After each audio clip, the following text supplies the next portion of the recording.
Lawsuits against the Trump regime for disappearing migrants. Lawsuits against the Trump regime and Elon Musk for stealing people's data. Lawsuits against the Trump regime in order to get access to information what Trump and Elon Musk and Doge are doing. Lawsuits against the Trump regime for discrimination against LGBTQ rights and the targeting of the trans community. Lawsuits against the Trump regime for attacking the Department of Education and book bans. Lawsuits against the Trump regime for revoking student visas and throwing foreign students into detention centers without due process. On the front lines of it all, holding the United States away from dictatorship, is the ACLU, who filed lawsuits on all of those areas and more. I could probably spend 10 minutes listing all of the areas and topics, but I want to bring in ACLU's executive director, Anthony Romero, and of course, the big win by the ACLU in the Supreme Court,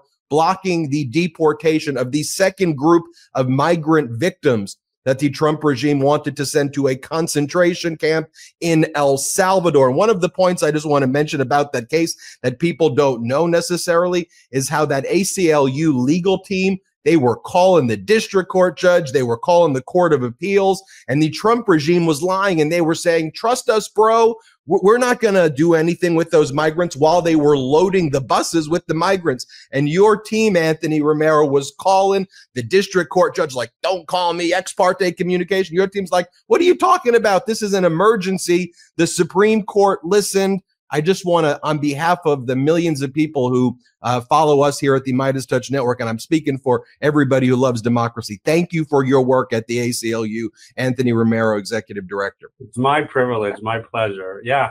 And they turned those buses around. We got the call from the Supreme Court. I think the clerk called at 1 a.m. to tell us about the order. And that was over the Easter weekend. It's been crazy, Ben. I mean, we have filed 39 lawsuits thus far, and we'd be here all day if we had to talk about all of them. But you got the major points, the highlights perfect. Well, you know, what people don't realize is that the only reason that the district court and the Fifth Circuit ruled against the you all representing the migrants before it got to the Supreme Court was because Trump and his DOJ was saying, you don't have anything to worry about. We're going to give these migrants a hearing. They'll get their habeas corpus based on what the Supreme Court said before. But they were lying. They were lying while they were loading up. That was the issue. Totally. And when they're saying reasonable notice, they were trying to say that reasonable notice would be as little as 12 hours to give someone notice that they're being deported out of the country into a third country. I mean, these are Venezuelans being moved to El Salvador. It's one of the worst prisons in the world.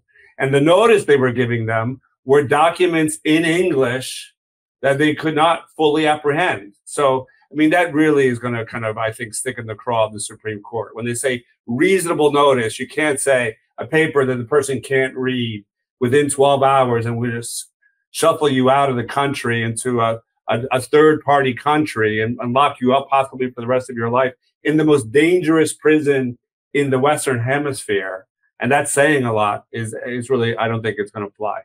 Look, the ACLU has always met the moment, but you were particularly ready to meet the moment here with these dozens of lawsuits at a high level.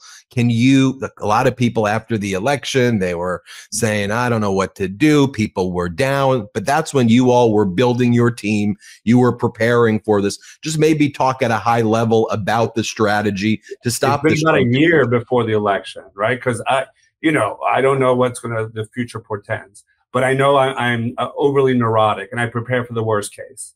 And so we have been marching through organizational plans even before when even Biden was in the race. And then when Kamala Harris got into the race, we were planning out for what we would do if Trump were to win the presidency a second time. We know his playbook from the first time around. At that time, we filed 434 legal actions against the Trump administration. But we knew the same playbook would not work in Trump 2.0. And so we need to redouble our efforts and rethink it. So we issued a bunch of public documents, I think 7 memos all in, analyzing the Trump campaign's promises on all these different issue areas, abortion, voting rights, immigrants, free speech. But then we spent a lot of time internally kind of studying Like, how would we operationalize those plans? And so that's why on the first day, when he signed the executive order trying to undo birthright citizenship, we can talk about, I think it's trampling on hallowed ground, right?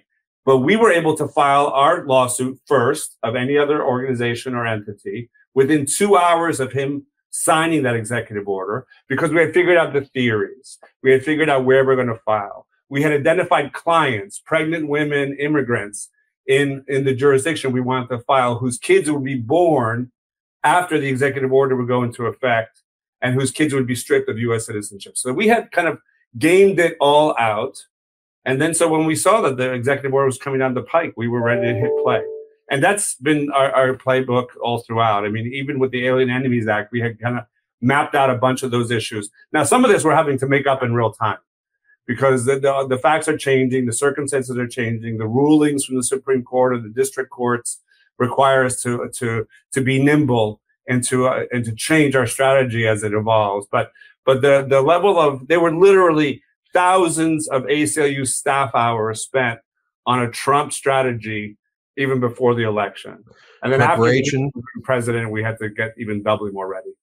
Preparation, and fluidity. You mentioned birthrights, the citizenship. So that case is going before the Supreme Court, oral arguments on May 15th. You were the first to file. Talk to us about what you expect to happen there. Were you surprised that the Supreme Court granted certiorari on that to hear it? Did you expect it? What's going to happen there? So this one is not our case. This is the series of other cases brought by state attorneys general. And so it's more on the procedural matter around birthright citizenship, about whether or not they have standing to bring this case and whether or not a federal judge should be able to grant a nationwide injunction across the whole country. So it's going to be on the more limited procedural issues, but obviously we'll be reading the tea leaves like everybody else to see that when ultimately the full question is broached. You know, can Donald Trump, by executive order, revoke birthright citizenship? So let's break it down for a second, Ben, because for me, this is one of the most important cases we've got, right? Birthright citizenship was put in place to fix America's original sin with chattel slavery. It's how we took the children of slaves and made them citizens. It is hallowed ground. The 14th Amendment was the way in which we perfected this American experiment in democracy and equality under the law. It's also the way that we ensured that after generations of immigrants came to our nation's shores, that we were all equal citizens under the law. If you were born here, you're an American, period, right? So this idea that we're going to kind of delve into a person's family background, if your mother or your father were not U.S. citizens, if they were not here lawfully, that we will deny you citizenship, it really is a massive power grab on some of the most critical set of issues that affect this country, like who we are as a people, the fact that we are a nation of immigrants, of all people, equal under the law, right? And so that's why, for me, this is one of the most important cases, because if he is allowed to undo birthright citizenship with an executive order, something that's in the statute, it's been codified in statute, and it's in the Constitution, right? It's the 14th Amendment. Then we really are in much more perilous ground than I think we want to be. So that's why this first case is really about, it should have been, I didn't think they would grant oral argument on it. Usually they handle the preliminary motions like this one on the shadow docket, and they issue opinions if they want to. But this one, they've granted oral argument, surprising to many. I'm going to try to get down there for May 15th. We want to see ultimately how they might be stacking up. I think we win this one. I've been betting on this one. I don't usually bet because the Supreme Court always breaks my heart. But I think this one, even we get some of the kind of conservatives, like the textualists, like Justice Gorsuch, how could he not rule that the plain language, both in the statute and in the 14th Amendment, govern here? But we'll have to see how the procedural arguments go on the 15th. And then it will be back up at the court, I think, on the merits at some subsequent point.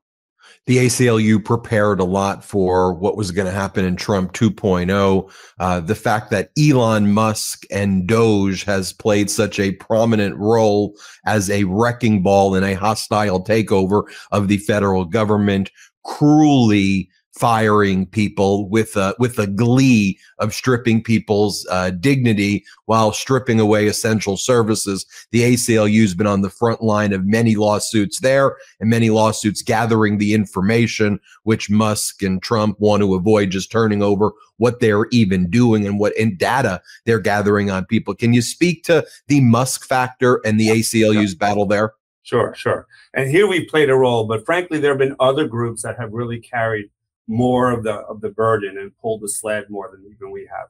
And Public Citizen, Democracy Forward, two of our sister groups, have really played a tremendous role in challenging the elimination of workers from the workforce out of DOGE. What we've done is the ACLU in the early days decided to kind of carpet bomb, probably the wrong metaphor, I'm sure, but to kind of drop over 40 Freedom of Information Acts on the federal agencies, telling them, tell us what information DOGE is accessing and for what purposes and on whom, right? We use FOIA, Freedom of Information Act, as democracy's X-ray. It's a way to make sure that you have sight lines into what's happening in our democracy when a government like this one is so opaque and so non-transparent. So recently, I think just yesterday, we then converted some of those actions into full-on lawsuits because they've been dragging their feet on giving us the action, on giving us the data, on veterans, on whether or not the IRS is turning over data on immigrants. And so that will give us the material with which to file subsequent lawsuits as well. There have been a whole series of other suits that other groups have filed, like Public Citizen, like I mentioned, in Democracy Forward, on the rights of federal government employees. Obviously, AFGE, the Government Workers Union for Federal Workers, has been deeply involved with it. And one of the things that I will say, Ben, on your podcast is that this is such a moment that the level of coordination among different organizations has been nothing like I've seen in my 24 years as head of the ACLU. It is brilliant. They say they're shocked and awing us. I am shocked and awed at the level of coordination, of goodwill, of sharing of resources, of passing the baton so that we can all run this relay. And so this is not just an ACLU battle. This is really a whole ecosystem of nonprofit organizations, of lawyers who are going to hold the government's feet to the fire. Anthony, do you have hope? Where do we go from here? Well, we've got to take it every day. You don't give up an inch. Everything they try to accomplish, we must make them fight for, right? Every step of the way. That's why the capitulation of these law firms and of some of these universities was so disheartening to me. Those were moments where I just said, damn. I mean, you cannot give that up without a fight. You've got to make sure if they're going to grab more ground, every inch they have to battle us for. And that's why I'm really proud on our lawyers on the Alien Enemies Act case. This is the case on behalf of the Venezuelans who they wanted to kind of move out of the country. Some of them they moved, some of them they were not able to, and say that they have invoked this 1798 statute, the Alien Enemies Act statute, to say that they have the ability to deny people due process and remove them to third-party countries. I mean, it is incredible to me. We've had the lawyers pull all-nighters. You know, when the Supreme Court said, well, now you have to file habeas petitions in each of the different jurisdictions, most of the people would have said, we got up and did it, right? So we started filing habeas after habeas in every single one of these district courts. We will do that. And then they're saying, oh, no, now we need to kind of have a more better knowledge of around the due process or the notice requirements. We are tracking it, Ben. And part of what we need to do collectively is not surrender an inch without a pitched battle. Make them fight for every little success, because that is what we're here for. And when they try to intimidate us, which they're trying to do now, there's all these rumors around executive orders that are going to come down. They're going to come down on environmental groups or immigrants groups or democracy groups. We don't know. We'll have to wait and see. We are already so well organized to make sure that we do not cede an inch without giving it everything we've got collectively. So when there's another group of migrants that the Trump regime wants to send to concentration camps, no matter where they are, 50-state strategy, 1,000-city strategy, district courts everywhere. The ACLU is there. They've got lawyers ready to go. General are litigating. Like the birthright citizenship case, that's not our case. That's the cases of the attorneys general from the blue states. I love it. I love it. I mean, it's just like we have to divide and conquer. There's way too much going on. And so, the case in Maryland, not my case. Someone else's of Abrego Garcia. They're handling they're doing a beautiful job on that case. And we're talking with them. We're sharing notes. We're comparing. We're sharing information.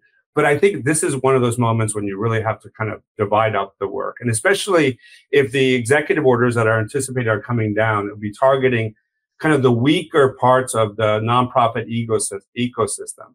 Then we all have a responsibility to kind of show up and stand up in solidarity and do everything we can. Let me ask you this as well. In addition to all the things that you've said there, what happens though if the Trump regime does not follow these orders? I mean, I think you've been asked that before. What if you're doing all the work, you get the orders?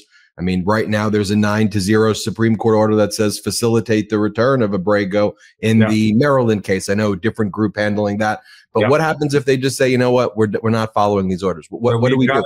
We've got to build the public momentum and support for this. So that means the time and the narrative is on our side, right? So you have to then continue to use all the legal procedures to put the screws tighter into them, right? So civil sanctions, right? And just if they kind of defy openly a court order, then we can ask the judges to start imposing civil sanctions on those government officials who are openly defying the order. There'll be a whole process by which to determine and adjudicate culpability, like who's actually thumbing their nose at the courts. We take that. That's a good process for us, Ben, because we're not going to be able to kind of turn people out on a dime like this one. We've got to bring people along in the narrative, show them the impunity with which this government is operating and thumbing its nose at the rule of law. We're going to have to grab the right of center with us. We have to bring corporations with us. A government that openly defies rule of law and decides to disregard judicial orders is a government that will not be good for corporate interests. It will completely crater the ability for corporations. If you gut the ability for the judicial system to adjudicate right and wrong and hold people accountable, that's going to be very bad for business. We're going to have to drag those groups with us, bring them along, convert people as we go. And that's why I think ultimately when the government says, I'm not going to listen to the Supreme Court on the Venezuelan case, I'm going to ship them out without due process, without giving them the notice of requirement, without giving them documents that are required. At the final end stage, that's got to be a political solution where people say, no, that's not the country we live in. The federal government and one president does not have the ability to openly disregard the law. And so that's why I think it's probably a very good thing for us that we're taking the Judge Boasberg, who had been our judge in the Alien Enemies Act case, has continued to probe the issue around whether or not they are in violation and had proceeded with criminal contempt in his matters. I think that's great because it slowly builds the narrative where people say, whoa, this is going way too far. And then people ultimately will have to vote with their own feet and with their own political power. We've got to let them know that this will not be accepted by large numbers of people. It can't be for lawyers. This can't be a crisis for people like me. It's got to be a crisis for people all across this country, ordinary folk. Anthony, if people who are watching this want to help or they want to learn more about the cases and what ACLU's up to, where do they go? What can they do? On our website, we have everything on our website. It's constantly updated. We also have an organizing platform, People Power, where people can sign up, be trained. We'll give them materials. We'll give them information.